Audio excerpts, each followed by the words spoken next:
Насуперак стэрэатыпам больш за 150 прадстаўніц прыгожага полу сёння асвойваюць мужчынскія прафесіі ў Віцебскім дзяржаўным тэхнічным каледжы. Зваршчыкі, будаўнікі, аўтаэлектрыкі, слесары, дзяўчаты праходзяць навучанне па розных спецыяльнасцях. Пра рашучасць і смелы выбар наш корэспандэнт Інна Падрэцкая. Сёння Ксенія Гантарук можа з лёгкасцю пакласці плітку, абліцаваць і пафарбаваць сцены.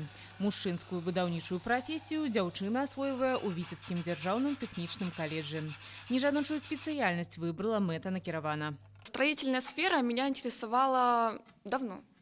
Поэтому я решила поступить в Витебский государственный технический колледж, чтобы реализовать свою мечту. У меня отец был строитель, поэтому я наблюдала, как у него это получается, меня это интересовало.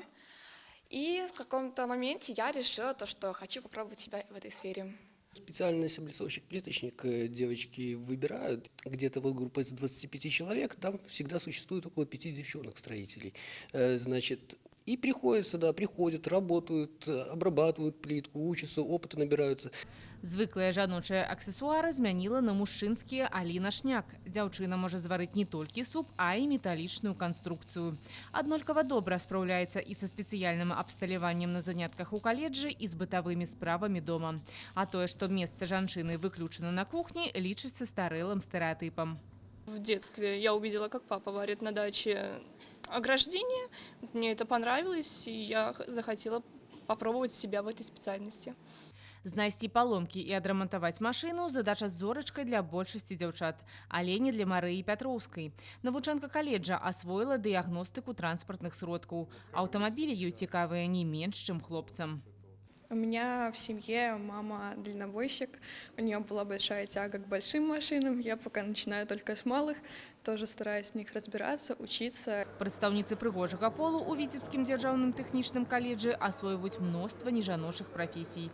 Зваршчык, будаўнік, аўтаэлектрык, слесар – спецыяльнасці запатрабаваныя незалежна ад полу.